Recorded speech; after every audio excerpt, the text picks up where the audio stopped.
Sean bienvenidos al último video de este año 2020. Antes de iniciar, te pido por favor suscribirte y activar la campanita de notificaciones para no perderte los siguientes videos. Sin más que decir, les doy la bienvenida a todos los amantes del terror, a la locura.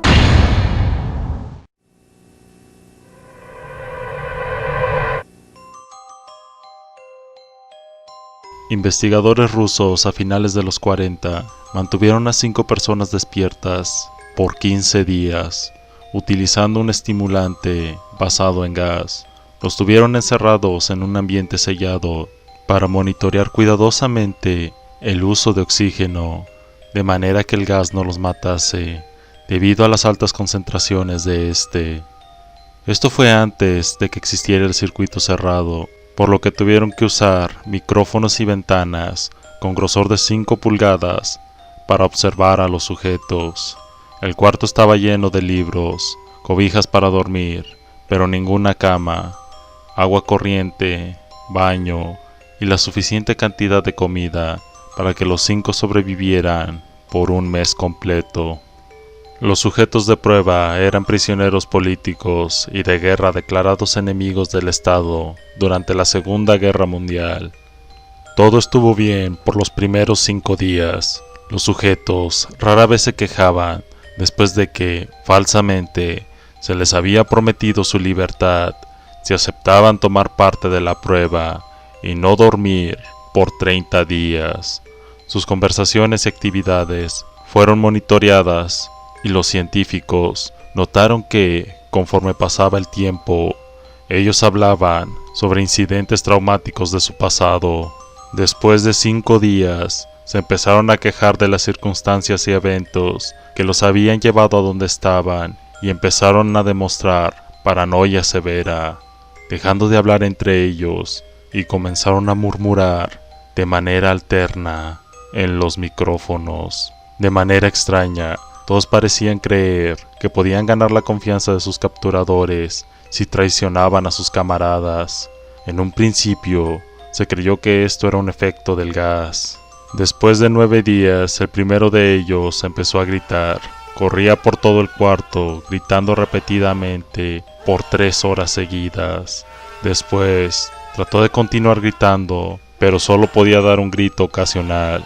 Los científicos postularon que físicamente se había destrozado las cuerdas vocales. La parte más sorprendente de este comportamiento fue cómo sus compañeros reaccionaron a esto, o mejor dicho, cómo no reaccionaron. Continuaban murmurando los micrófonos hasta que el segundo de los prisioneros comenzó a gritar. 2 de los prisioneros que no gritaban tomaron los libros y llenaron página tras página de sus propias heces, y de manera calmada lo pusieron sobre las ventanas del cuarto. Los gritos cesaron de repente, al igual que los murmullos de los micrófonos. Pasaron otros 3 días. Los investigadores checaban los micrófonos constantemente para asegurarse de que trabajaban, porque creían que era posible no escuchar sonido con 5 personas dentro. El consumo de oxígeno indicaba que los 5 debían seguir vivos. De hecho, el consumo de oxígeno era el necesario para 5 personas que hacían ejercicio extenuante. En la mañana del 14º día, los investigadores hicieron algo que no debían hacer para llamar la atención de los prisioneros. Utilizaron el intercomunicador dentro del cuarto, esperando provocar respuesta en los prisioneros, pues temían que estuvieran muertos o en estado vegetal. Anunciaron: abriremos el cuarto para probar los micrófonos. Aléjense de las puertas y acuéstense con las manos en su nuca, o les dispararemos. Se les otorgará la libertad a uno de ustedes si obedecen. Para su sorpresa, escucharon solo una frase, con voz calmada: no queremos ser liberados.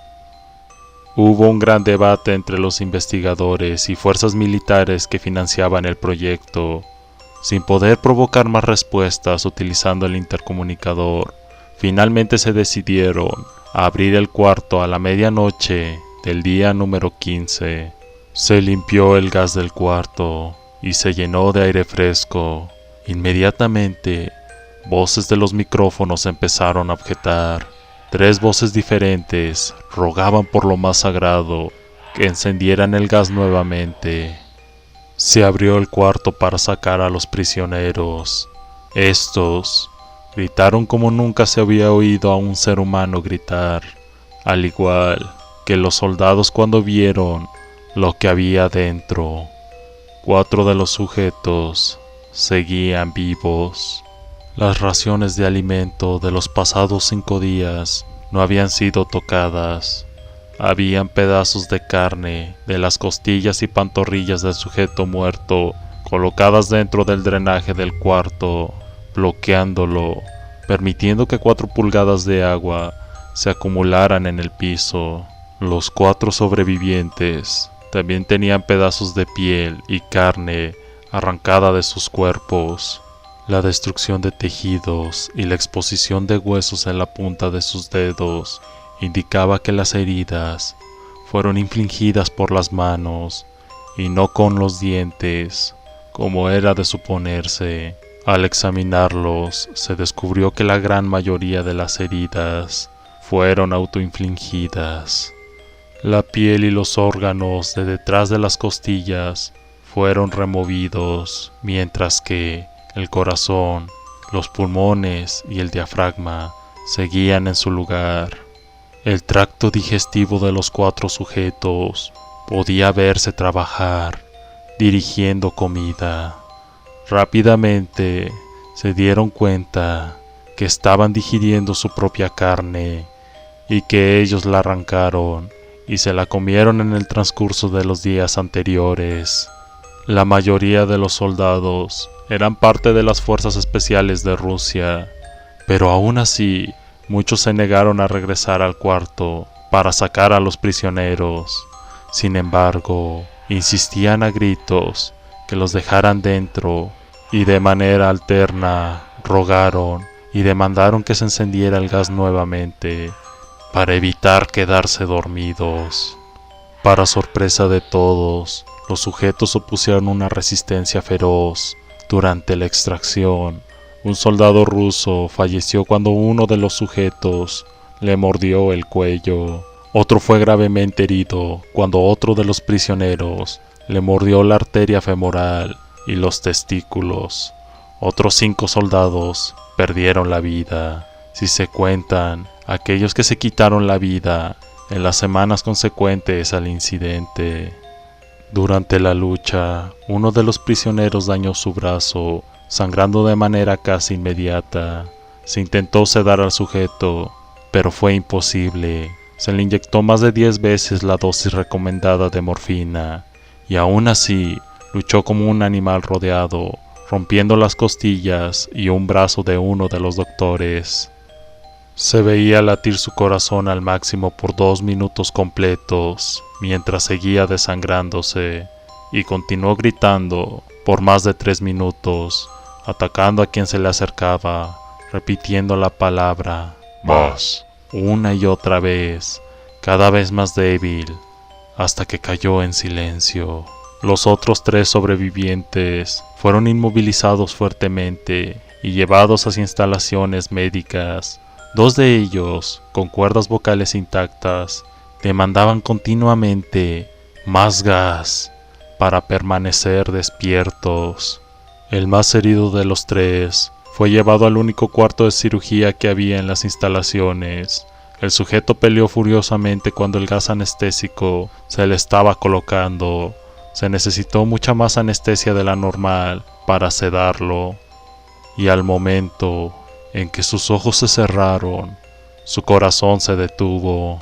En la autopsia se encontró que en su sangre había 3 veces la cantidad normal de oxígeno. También se rompió 9 huesos en la lucha para no ser controlado.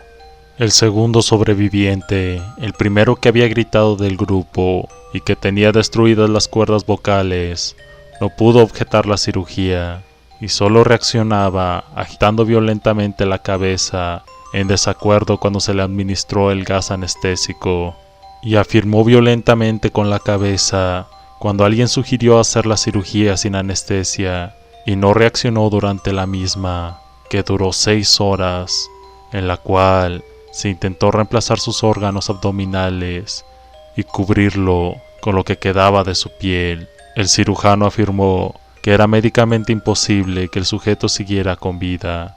Una enfermera aterrada que ayudó en la cirugía comentó que la boca del paciente formaba una sonrisa cada vez que sus ojos se encontraban. Cuando la cirugía terminó, el sujeto miró al cirujano y empezó a hacer sonidos fuertemente, como tratando de hablar. Asumiendo que esto era de gran importancia, el cirujano le entregó un papel y una pluma para que el paciente pudiera comunicarse. Sigue cortando, escribió. Se le hizo la misma cirugía sin anestesia a los otros 2 sujetos. Se les tuvo que inyectar un paralítico para que ellos no rieran constantemente, y le era imposible realizar la operación al cirujano. Una vez paralizados, solo podían interactuar con sus ojos. En el momento en que pudieron hablar nuevamente, exigieron una vez más el gas estimulante. Los investigadores trataron de averiguar por qué se lastimaron de esa forma a sí mismos y por qué querían nuevamente el gas. La única respuesta de estos sujetos fue: debo permanecer despierto. Se reforzó a los 3 sujetos y los devolvieron al cuarto en espera de su destino. Los investigadores enfrentaron la furia de sus benefactores militares por haber fallado la meta del proyecto. Consideraron dar eutanasia a los prisioneros. Pero el comandante, un ex KGB, vio potencial en el proyecto y en lugar de cancelar el experimento, decidió ver qué pasaría si ponían el gas nuevamente. Los científicos se negaron rotundamente, pero al final tuvieron que aceptar. Prepararon todo para regresar a los prisioneros a su cuarto. Los hombres fueron conectados a un monitor EEG. Para sorpresa de todos, los 3 dejaron de pelear en el momento en que se dieron cuenta que los regresarían al cuarto con el gas. En ese momento, era obvio que los 3 estaban haciendo un gran esfuerzo por mantenerse despiertos. Uno de los prisioneros estaba murmurando una canción. El sujeto mudo peleaba con sus ataduras de piel, como si tratara de enfocarse en algo. El último sujeto mantenía su cabeza en la almohada y parpadeaba rápidamente, siendo el primero al que se le puso el EEG. La mayoría de los investigadores monitoreaban sus ondas cerebrales con sorpresa. Eran normales la mayor parte del tiempo, aunque algunas veces aparecía una línea recta de manera inexplicable. Parecía que, repentinamente, sufría de muerte cerebral.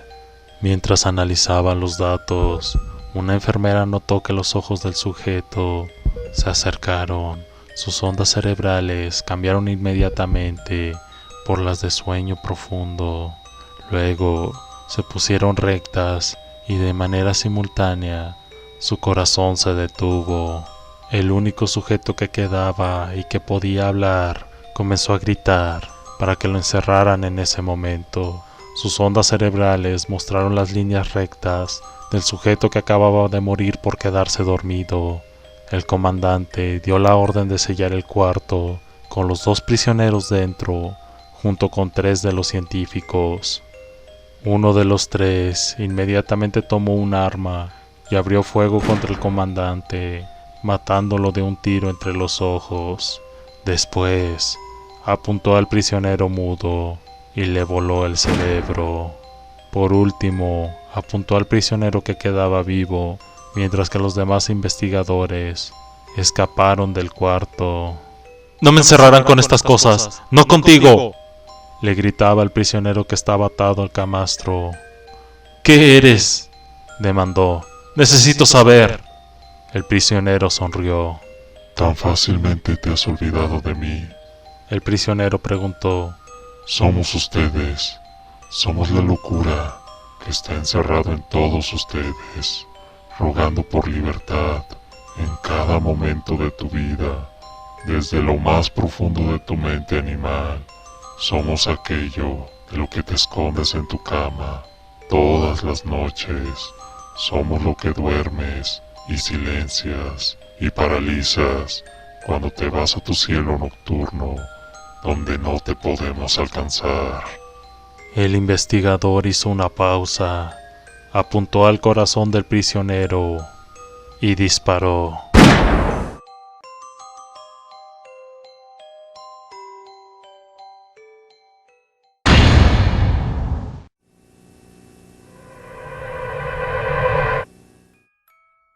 En junio de 1972, una mujer apareció en el hospital de Cedar Sinai, en Los Ángeles, California. Llevaba simplemente un vestido blanco cubierto de sangre. Esto no debería ser demasiado sorprendente. La gente a menudo tiene accidentes y viene al hospital más cercano para la asistencia médica.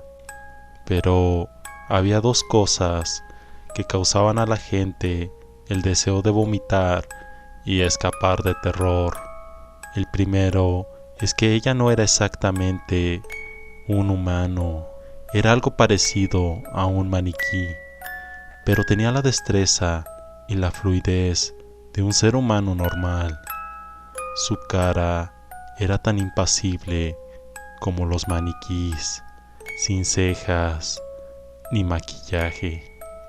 La segunda razón por la cual la gente vomitaba y escapaba de terror era porque ella tenía un gatito atrapado en medio de sus dientes. Sus mandíbulas apretaban de una manera tan fuerte al pequeño gatito, al punto de que ningunos dientes podían ser vistos. La sangre salía a chorros hacia afuera, sobre su vestido y en el suelo. Ella entonces lo sacó de su boca y lo abandonó y se desmayó. A partir de ese momento, ella fue llevada a un espacio del hospital y limpiada para ser llevada para la sedación. Se mostraba completamente tranquila, inexpresiva e inmóvil. Los doctores lo habían pensado mejor. Iban a mantenerla allí hasta que las autoridades pudieran llegar, y ella no dijo nada, no protestó. Ellos eran incapaces de conseguir cualquier clase de respuesta de ella, y la mayor parte de empleados se sintieron muy incómodos mirándola fijamente a los ojos. Pero cuando el personal intentó darle el calmante, ella se defendió con una fuerza extrema. Dos miembros del personal que la dominaban con sus cuerpos se levantaron encima de la cama para sostenerla. Su expresión estaba en blanco.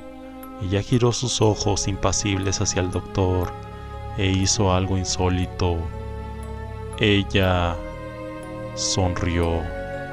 En cuanto lo hizo, la enfermera empezó a gritar y quedó en estado de shock hasta el punto de llegar a desmayarse, ya que en la boca de la mujer no había dientes humanos, solo unos puntos largos y agudos. El doctor la miró fijamente durante un momento antes de decirle: ¿Quién es usted? Ella se liberó de los doctores que aún la sostenían espantados.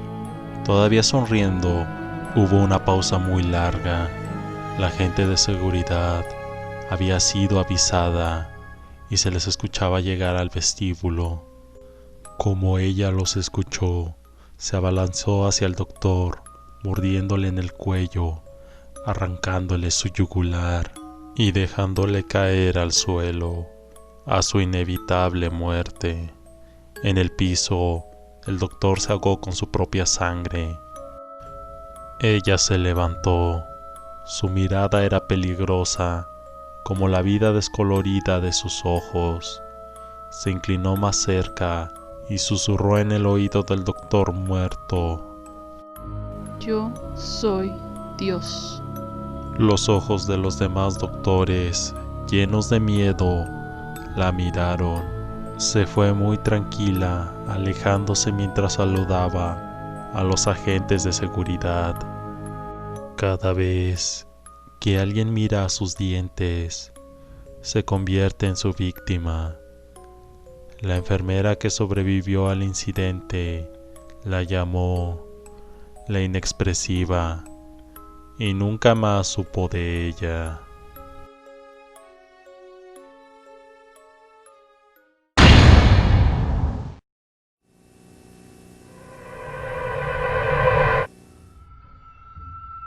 Hace casi 5 años, vivía en el centro de una ciudad en los Estados Unidos. Siempre fui un noctámbulo, por lo que, muy seguido, me aburría después de que mi compañero de cuarto, que no era como yo, se iba a dormir. Como pasatiempo, acostumbraba a salir a dar largas caminatas y utilizaba ese tiempo para pensar. Estuve viviendo casi 4 años de esa manera, caminando solo por la noche, y nunca tuve ninguna razón para sentir miedo. Recuerdo que bromeaba con mis compañeros de cuarto, diciéndole que hasta los vendedores de drogas eran educados, pero todo cambió en unos cuantos minutos de una noche de esas. Era un miércoles entre la 1 y las 2 de la madrugada. Me encontraba caminando cerca de un parque algo lejano de mi departamento, pero que era constantemente visitado por una patrulla. Era una noche tranquila, aún para una noche entre semana. Había muy poco tráfico y casi nadie a pie. El parque se encontraba, como casi todas las noches, completamente vacío. Giré en una calle con la intención de regresar a mi departamento. Cuando lo vi por primera vez, se encontraba hasta el final de la calle, en la misma acera que yo. Era la silueta de un hombre bailando. Era una danza extraña, similar a un vals, pero en cada 4 movimientos daba un paso hacia adelante. Se podría decir que caminaba bailando hacia donde yo me encontraba. Creí que posiblemente era un borracho, así que me orillé lo más que pude hacia el asfalto para darle espacio para maniobrar sin colisionar conmigo. Mientras más se acercaba, más me daba cuenta de la gracia con la que se movía. Era alto, delgado y llevaba puesto un traje viejo. Cuando estaba lo suficientemente cerca para distinguir su cara, sus ojos estaban completamente abiertos. Su cabeza estaba ligeramente inclinada hacia atrás, como si mirara al cielo. Su boca formaba una sonrisa tan amplia que le produciría dolor a cualquier otra persona. Debido a esto, decidí cambiar de acera antes de que se acercara más. Dejé de verlo para concentrarme en cruzar la calle. Cuando llegué al otro lado de la banqueta, miré hacia atrás y me quedé paralizado. Él había detenido su baile y se encontraba con un pie sobre el pavimento, completamente paralelo a mí. Su cuerpo estaba en mi dirección, pero su cabeza seguía viendo hacia arriba con esa horrible sonrisa. Me sentí completamente nervioso por esa situación. Comencé a caminar otra vez, pero sin dejar de ver al hombre. No se movió. Cuando había casi media cuadra de distancia entre nosotros, volteé para ver la banqueta frente a mí. Estaba completamente vacía. Todavía nervioso, giré la mirada hacia donde el hombre se encontraba, pero no lo vi. Por segundos me sentí aliviado. Sin embargo, lo noté con el rabillo del ojo. Había cruzado la calle y estaba en cuclillas. Por las sombras y la distancia, no estaba muy seguro, pero sentía que me miraba. Solo lo había dejado de ver por no más de 10 segundos. Estaba claro que se había movido muy rápido. Estaba tan impactado que me quedé parado algunos segundos, mirándolo fijamente. Luego empezó a moverse hacia mí. Otra vez, tomaba grandes pasos de puntillas, exagerando, como si de una caricatura se tratase, pero lo hacía muy rápido. Me gustaría decir que en este punto me puse a correr, o saqué mi gas pimienta, o mi celular, o cualquier otra cosa, pero no lo hice. Me quedé parado, completamente paralizado, mientras el hombre sonriente se acercaba a mí. De pronto se detuvo a un automóvil de distancia de mí. Su cara seguía sonriendo al cielo. Cuando finalmente encontré voz, le balbuceé la primera cosa que me vino a la mente. Mi intención era gritarle en un tono imperativo y enojado: ¿Qué diablos es lo que quieres? Pero lo que salió fue un lastimoso lloriqueo. Sin importar si los humanos pueden oler el miedo o no, estoy seguro de que pueden oírlo. Y yo lo escuché en mi propia voz, lo que me hizo sentir más miedo. Pero él no reaccionó, para nada. Solo se quedó ahí parado, sonriendo. Y después de lo que sentí como una eternidad, solamente se giró muy despacio y comenzó a caminar bailando en dirección opuesta a mí. Yo no tenía ganas de darle la espalda otra vez, por lo que vi cómo se alejaba hasta que estaba casi fuera de mi vista. Pero luego me di cuenta de algo. Ya no se alejaba, ni estaba bailando. Miré con horror cómo la distante figura de él se hacía grande. Venía de regreso, pero esta vez lo hacía corriendo. Yo corrí también. Huí hasta que me encontré en una calle mejor iluminada y con poco tráfico vehicular. Miré hacia atrás y el sujeto no estaba en ningún lado. El resto del viaje de regreso a casa me la pasé volteando constantemente hacia atrás, esperando ver su estúpido rostro con su estúpida sonrisa, pero nunca más lo vi. Viví en esa ciudad por 6 meses más después de esa horrible experiencia, y nunca más salí a caminar de noche.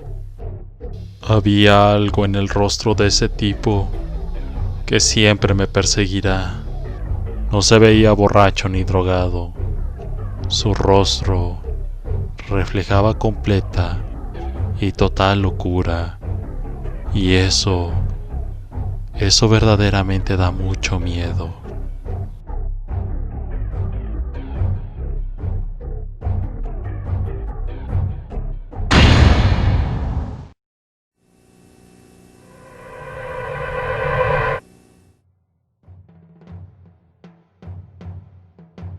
Corría el año 2007 e Internet no paraba en su loca carrera por expandirse. Tímidamente las redes sociales comenzaban a ganar peso y los foros temáticos, poco a poco, comenzaban a quedar vacíos. Existían foros de toda clase de contenido. Bueno, aún los hay, solo que la gente ya no les presta demasiada atención.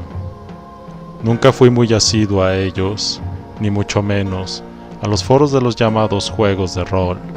Solamente por mi hermano menor es que pude conocer más o menos de qué se trataba. Según entiendo, son foros donde las personas, generalmente adolescentes fantasiosos, se registran y se hacen pasar por personajes de una historia ficticia, que es contada por él o los administradores, y allí pues interactúan con los otros miembros en un mundo de fantasía. Puede ser medieval, futurista, contemporáneo, etc. Todo depende de cuál sea el juego. Pues bien, mi hermano menor me habló de un juego de rol en el cual él participaba, y la verdad es que lo encontré bastante raro, por decirlo menos. Se llamaba Los 13 Suicidas. Mi hermano solía hablarme de aquel foro los fines de semana, cuando íbamos de compras o al cine, y jamás le presté mucha atención, ya que en ese momento pensaba que solo eran babosadas de quinceañeros. ¡Qué gran error! Me intrigaba lo entusiasmado que él se mostraba cuando me hablaba del juego, de su personaje y de la historia en sí. Me lo explicaba tan detallado y con tantas ganas, como si de verdad anhelara que yo lo entendiera. Bueno, según recuerdo, la historia del juego era de lo más extraña. Cada miembro debía elegir un personaje y situarlo en alguna época del mundo, en cualquiera. Podía ser en el Renacimiento, la Edad Media, los años 20, el futuro, nuestro presente, etc. Y una vez ahí, debía intentar hacer contacto con los otros personajes situados cientos de años en el pasado, o bien en el futuro. El administrador era una suerte de profeta cósmico y universal que tenía la capacidad de comunicarse con todos ellos y encomendarles misiones para que llevaran a cabo. Era un juego raro y la historia muy extraña, pero a mi hermano le encantaba. El administrador se aparecía de vez en cuando en la vida de los jugadores y les comunicaba terribles y desastrosos acontecimientos futuros, terribles predicciones que solo podían ser evitadas por 13 valientes héroes, 13 elegidos por el cosmos, los 13 suicidas. Siguiendo la trama de este extraño juego de rol, durante siglos, 13 suicidas han mantenido el equilibrio del planeta y han evitado que nuestro mundo se convierta en un auténtico caos, y el momento nuevamente había llegado. Funestos y oscuros acontecimientos se cernían sobre el mundo, y 13 suicidas de distintas épocas y lugares debían velar para que estos no se cumplieran. Como ya lo he dicho, era un juego extraño y difícil de entender, pero por alguna razón mantenía capturado el interés de mi hermano y de los demás jugadores. Poco a poco fui testigo de cómo mi hermano se preocupaba más y más por la trama y los acontecimientos que iban sucediendo en el juego, llevándolo hasta un punto insostenible. Una noche se puso como loco y enajenadamente buscaba algo en el sótano de la casa con desesperación. Cuando lo vi en el pasillo, le pregunté qué sucedía y solo me contestó: «¡Hazte a un lado!». Me pude fijar que entre sus brazos llevaba un libro de historia. Luego se encerró en su cuarto y siguió jugando. Yo solo pensé: «Estúpido nerd». No sé cómo no lo pude ver venir. No sé cómo pude haber sido tan estúpido. Y francamente, no sé si pude haber hecho algo para evitarlo. Pasaron los días y la adicción de mi hermano por el juego de rol se volvió algo grave, tanto que cayó enfermo, y entre sus delirios no paraba de hablar de la desgracia que vendría desde el cielo y caería sobre la humanidad. Cuando estuvo mejor, lo sorprendí varias veces llorando a solas, pero nunca quiso contarme más. Mi hermano menor se ahorcó en el cuarto de baño durante la madrugada del 12 de enero del año 2008. Colgando de su cuello tenía un letrero escrito a mano que ponía el número 13, y en el bolsillo de su pantalón una carta suicida que llevaba por título: «Los héroes no deberían morir jóvenes». El contenido de la carta era un montón de garabatos sin sentido. Lo único que me parecía relativamente coherente fueron las últimas líneas. Me parecían de una lucidez que me estremeció por completo. En su despedida, pedía perdón a quienes le amábamos, pero que lo hacía porque él era el número 13. Ya han pasado algunos años y me pregunto a veces por la página, la cual fue dada de baja, pues no volvió a tener actividad desde el suicidio de mi hermano. Me pregunto también si es que hubieron otros 12 suicidas, otros jugadores quienes, embaucados y adictos a un estúpido juego de rol, confundieron la ficción con la realidad. A veces también me pregunto por los administradores y sus extrañas predicciones, pero lo que más me aterra es que cada vez que pienso en mi hermano, no puedo evitar reflexionar si es que estamos vivos gracias a él, gracias a los 13 suicidas.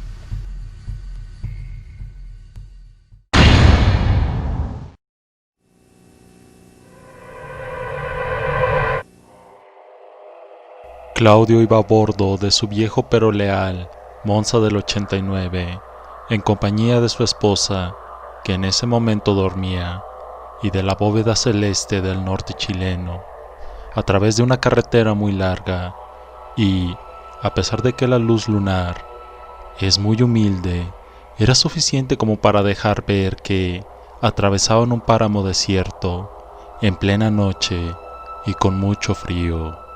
Claudio era un hombre joven, pero sufría principios de escoliosis en la espalda. Esto le molestaba bastante, y encima llevaba ya varias horas manejando, y como buen veterano tras el volante, sabía bien que, por lo menos, pasarían 6 horas más para conseguir un lugar medianamente decente para descansar. A las 3 menos cuarto, Claudio sintió la necesidad de orinar, así que simplemente aparcó a un costado de la carretera, abrió la puerta del vehículo con cuidado para no despertar a su mujer, se estiró, se alejó unos metros de su auto.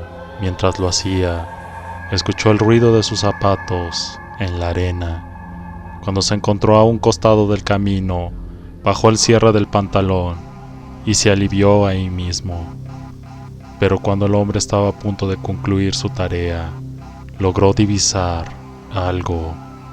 Allá a lo lejos, por donde la luz de las estrellas dejan ver que la carretera se pierde de vista, vio aparecer 2 luces que rápidamente se iban acercando a ellos. Cada vez más rápido, esos 2 puntos luminosos cada vez se veían más nítidos y grandes. Claudio subió el zipper de su pantalón, después subió al asiento del conductor, cerró la puerta y puso el motor en marcha, instintivamente decidió colocar el vehículo al costado derecho del camino. Casi se salía del mismo, para que el vehículo que venía y que debía pasar del lado izquierdo no fuera a chocar con ellos. Pronto comprendió que esas 2 luces pertenecían a un camión de no menos de 18 ruedas y que venía a toda velocidad.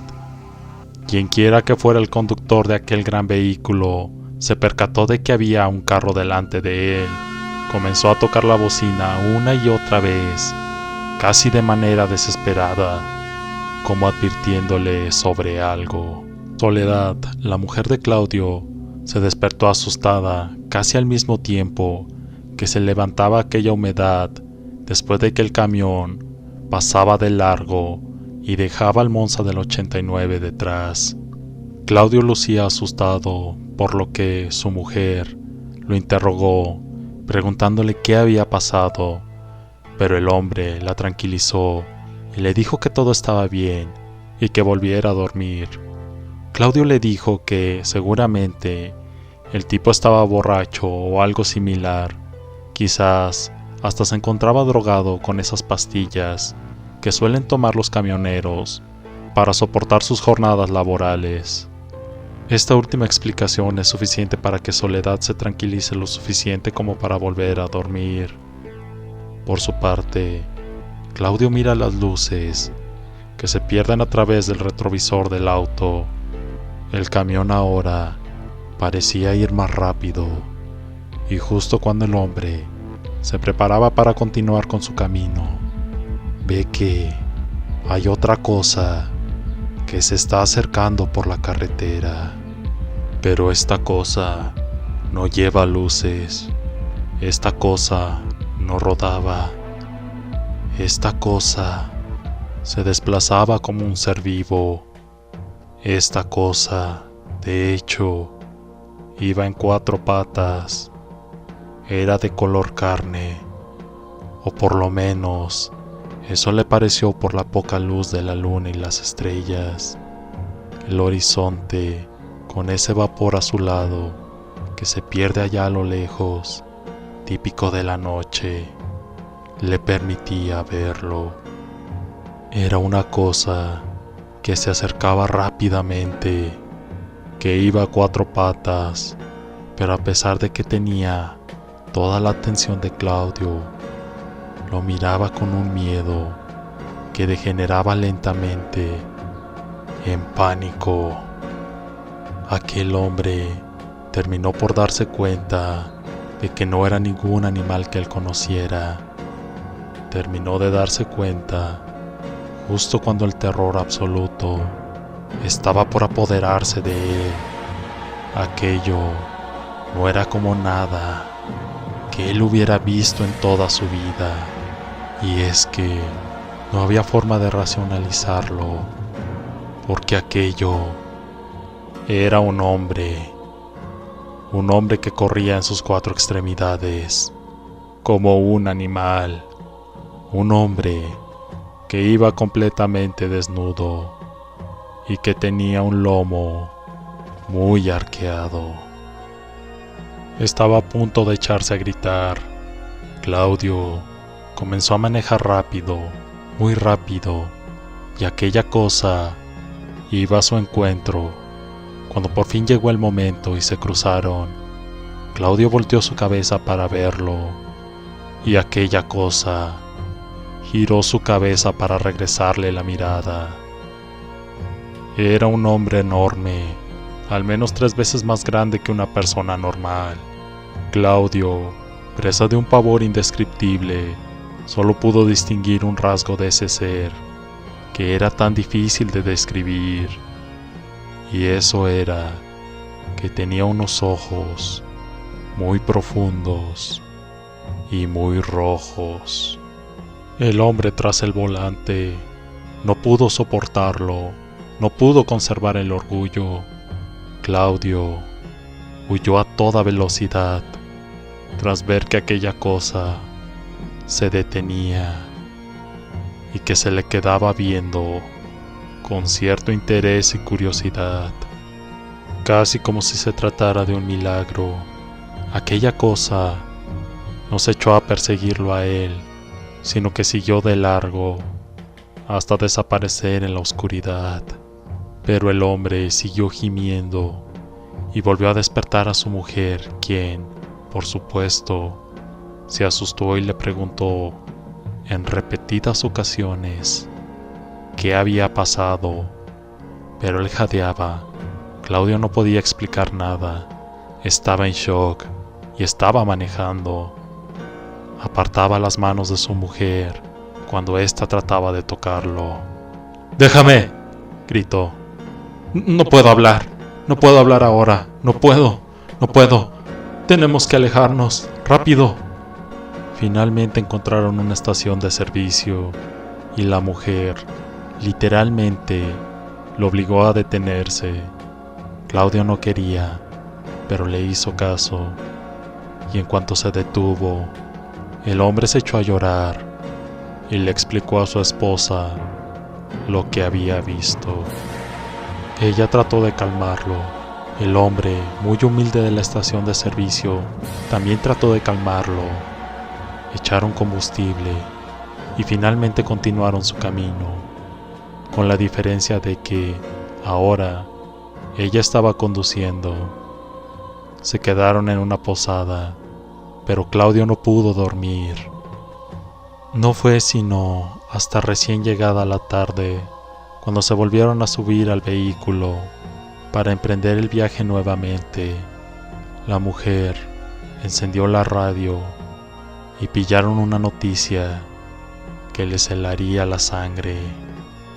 En la mañana de ese día habían encontrado un camión enorme de 18 ruedas volcado en medio de la autopista.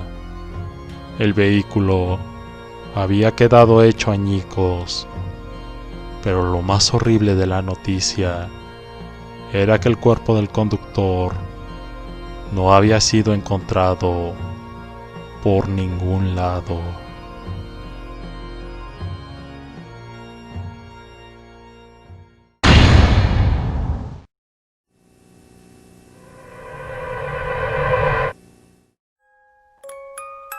Esto ocurrió en los años 50, en una época en la que los niños eran mucho más sociables y se divertían jugando en grupo e iban al parque de diversiones. Fue en una zona rural de los Estados Unidos donde se montó uno de estos parques y ahí empezaron a reunirse los pequeños de los pueblos cercanos. El parque colindaba con un bosque. Este lugar era muy sugestivo en verano, cuando el suelo y los caminos se llenaban de hojas secas y el entorno se teñía de los típicos colores otoñales. Los niños iban a los columpios, jugaban con las ruedas, se lanzaban de los toboganes, pero lo que más les gustaba a todos era el tren con cara de payaso. Apenas era un tren pequeño que partía despacio y aumentaba su velocidad poco a poco con un estrépito que daba alegría con solo escucharlo. En su recorrido, el tren cruzaba una cueva bastante larga, con forma de casa, y que era como un túnel oscuro, antes de que el tren saliera por el otro extremo con los niños gritando de alegría. Aquella era la estrella del parque, el tren con cara de payaso. Ahora, el parque era un lugar en el que era muy difícil lastimarse. Incluso con el tren, nunca había pasado nada, aunque por supuesto, el funcionamiento era bastante primitivo. De hecho, los gases que expulsaba la chimenea eran tóxicos, pero esto no era algo que importara. Era una época diferente. La gente era menos atenta a este tipo de detalles. Además, el escape del tren no intoxicaba a nadie porque estaba al aire libre. El problema era la cantidad de niños que frecuentaban el lugar todos los días. Para los niños de ese tiempo, divertirse era casi obligatorio y siempre se montaban al tren una y otra vez, hasta organizaban turnos para repetir el recorrido. De esta manera, se empezaron a exponer a los gases venenosos con el consentimiento de los padres, quienes ignoraban el peligro que corrían los pequeños. Todos se reían y divertían, niños y adultos por igual. Pero un mal día, el tren se estropeó, lleno de niños, con la chimenea aún echando humo, y con tan mala suerte que el tren se detuvo justamente dentro del túnel. Los chiquillos se veían y gritaban contentos, ignorando lo que les esperaba. Además, ahí adentro estaba oscuro, y pobre del cobarde que se le ocurriera escapar. Aquello era lo más emocionante, como cuando se va la luz en casa y uno es pequeño. Se rieron, y rieron por mucho tiempo, hasta que la risa comenzó a apagarse lentamente. Pasaron un par de horas, y una madre llegó aterrorizada al parque, no porque fuera hora de buscar a su hija, sino porque uno de los niños, impulsado por el instinto que les hizo presentir el peligro, había hecho lo que sus compañeros le habían prohibido: escaparse del túnel. Avisaron a los adultos y esta madre fue la primera en acudir al lugar. Trajeron linternas, pero cuando el primer hombre entró en la galería, empezó a toser compulsivamente. En ese mismo instante, el terror se apoderó de todos los adultos que estaban presentes, porque entendieron lo que había ocurrido. El gas de la chimenea del tren había asfixiado a los niños. Llegó la policía, que por fin pudo acercarse al tren. Los niños se habían quedado dormidos dentro del túnel, las caras lívidas, pero con una expresión tranquila. El aire vespertino se llenó de llantos y gritos de dolor. En los años 90, después de estar abandonado durante casi 40 años, alguien decidió nombrar este parque Patrimonio del Estado. En aquella ocasión, para celebrar el evento, como suelen hacer los americanos, reformaron todas las atracciones, arreglaron los columpios, los toboganes, el carrusel y, por supuesto, volvieron a poner en funcionamiento el tren con cara de payaso. Debió haber sido un día de fiesta, pero se convirtió en una leyenda urbana que aún hoy en día sigue aterrorizando a los habitantes de la región. Cuando un grupo de adultos se subieron al tren por pura diversión y solo para hacer el primer recorrido después de tanto tiempo, todos salieron pálidos y se sentían muy mal, porque cuando el tren pasó por el túnel, se escucharon risas de niños pequeños, y todos las oyeron con una claridad aterradora. Desde entonces, el parque fue cerrado, y nadie más ha vuelto a subir al tren con cara de payaso.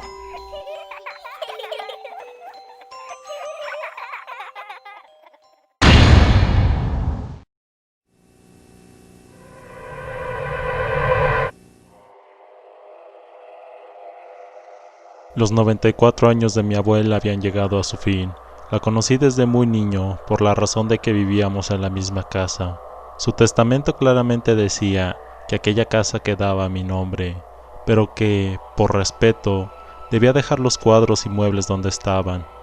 Siempre que de niño iba al segundo piso a llevarle una sopa a mi abuela cuando estaba enferma, pasaba por el pasillo mirando al suelo para no tener que ver el horrible cuadro colgado en la pared.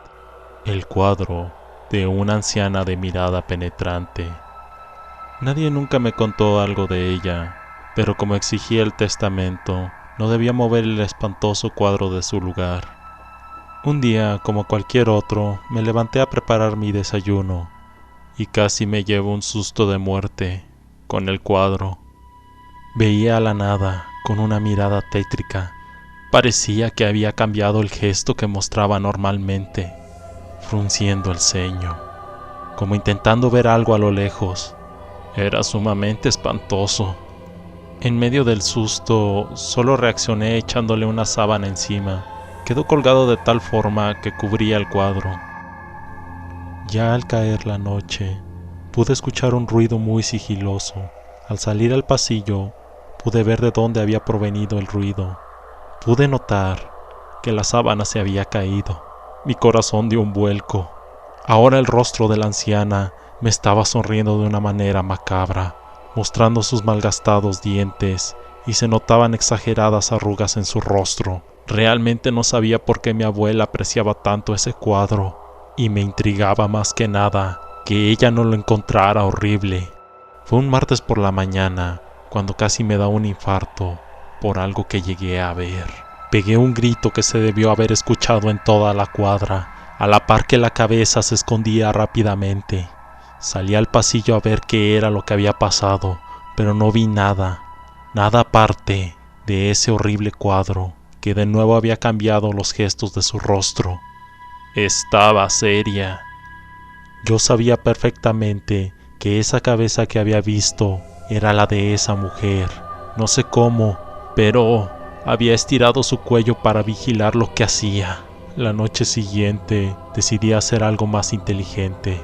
Coloqué una cámara delante del cuadro con la intención de comprobar si era de donde salía la cabeza, o si en verdad el cuadro hacía movimientos extraños. La dejé grabando 3 días, en los cuales salí fuera de Lima a otro departamento de mi país. Al tercer día subí directamente al segundo piso para revisar las condiciones del cuadro y de la cámara. El cuadro había cambiado una vez más. Ahora estaba enojada. Tenía una expresión llena de rabia y de furia. Sus ojos brillaban de odio, porque Pasé a revisar lo que había capturado mi cámara en los 3 días que estuve ausente. El primer día no hubo movimiento alguno hasta que cayó la noche. Pude ver claramente cómo la cabeza del cuadro miraba a los lados, quizás revisando si había alguien cerca, y después vi cómo estiraba su cuello y salía del cuadro. El cuello se estiraba y estiraba mientras la cabeza de la anciana recorría todas las habitaciones, curioseando. Cuando finalmente volvió a su postura, cambió su expresión a la de una sonrisa. A la mañana siguiente pude verla repetir el mismo procedimiento, solo que ahora, después de haber vuelto a su posición normal, empezaba a moverse más. Estaba saliendo del cuadro. Al salir completamente, vi que era una mujer extremadamente alta. Era el doble de mi estatura. Tenía que caminar agachada para no chocar con el techo, pero su altura no se debía al tamaño de su cuerpo en sí, sino a que su cuello estaba estirado exageradamente. La anciana se paseó por toda la casa, buscando algo, gritando el nombre de mi abuela mientras sollozaba. Al regresar al cuadro, su expresión era una llena de odio, la que mantenía actualmente. Fue entonces que me harté. Me decidí por botar ese horrible cuadro, pero justo cuando lo retiré de la pared, la anciana sacó sus brazos a través del cuadro para ahorcarme. Sus dedos se clavaban en mi cuello, a la par que me quitaba el aire. Me estaba matando. No podía respirar. Estaba a punto de dejarme vencer cuando me liberé de milagro y arrojé el cuadro. La anciana regresó sus brazos dentro del cuadro y siguió mirándome con odio. Ahora desarreglada, llamé de inmediato a mi padre para contarle lo sucedido. Sabía que no me creería, pensaría que me estaba drogando, pero no fue así. Hijo, ese cuadro, la anciana de ese cuadro, era tu bisabuela, me dijo mi padre a través del celular que nos comunicaba. ¿Mi bisabuela? Eso no importa ahora. ¿No escuchaste lo que te dije? Lo sé, es que ella murió de una manera peculiar, me dijo con dificultad mi padre. Ella sufría de una depresión horrible. Un día no pudo más con su soledad y se ahorcó. Esa noticia me impactó. Está bien, que mi bisabuela se ahorcara era algo extraño y en parte triste, pero ella quiso matarme y me costaba explicarle a mi padre lo que sucedía. Le iba a colgar y buscar otra solución hasta que me contó una última cosa. Lo raro de ese cuadro, hijo, fue que lo pintó tu abuela el mismo día que tu bisabuela se ahorcó, exactamente antes de que lo hiciera, me explicó mi padre. Bueno, fue a petición de tu bisabuela que ella lo pintó, pues según ella, a través de ese cuadro la cuidaría de cualquier persona que le quisiera hacer daño. Hijo, hay algo que... Colgué el teléfono. Fácilmente podía decir que hubo un problema en la línea. Corrí al pasillo con ligereza. El cuadro estaba vacío. El rostro de mi bisabuela no estaba. Sentí en ese momento una respiración helada a mi espalda. Ahí estaba ella, la anciana, extremadamente alta, ángel protector de mi abuela. Me miró unos segundos con esos ojos llenos de odio, llenos de maldad, llenos de venganza. Ese cuadro veía todo, lo sabía. Estoy seguro de que vio cómo yo le subía a mi abuela una sopa cargada de veneno, y cómo hacía caso omiso a los gritos de ayuda que emitía en su agonía. Ella sabía quién era el responsable de la muerte de mi abuela, y puede que mi abuela lo sospechara también. Puede que esa sea la razón de por qué me demandó que mantuviera el cuadro en la casa. Puede que... La anciana empezó a ahorcarme. Sentí que mi respiración se cortaba, hasta que empecé a escuchar pasos en la casa que se acercaban a las escaleras. Mi bisabuela volvió rápidamente al cuadro con esa expresión de odio en su decrépito rostro. Era mi hermana que llegaba a casa. Me había salvado la vida. Le pedí que tomara el cuadro y lo guardara en el sótano. Y mientras se lo llevaba, pude ver a mi bisabuela haciéndome una seña de muerte. Nunca más volví a entrar al sótano, e incluso años después de estos sucesos, podía escuchar por la noche el ruido de la manija del sótano siendo forzada en vano, como si alguien quisiera salir de ahí.